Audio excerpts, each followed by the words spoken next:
In this quick tutorial, we'll discover how to stop receiving notification emails from LinkedIn.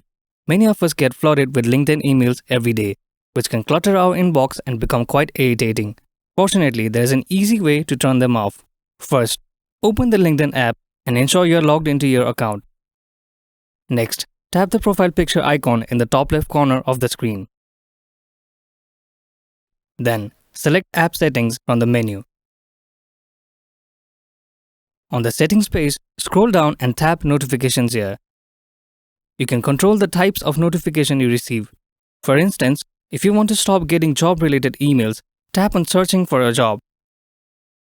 Find the job email notifications you want to stop and toggle off the switch next to Email. After this, you won't receive any more job alert emails. Keep in mind that you will need to manually turn off email notifications for each type individually. Or you can disable all notifications within a category at once. And this concludes the tutorial. If you find this video helpful, please give it a thumbs up and subscribe to our channel for more.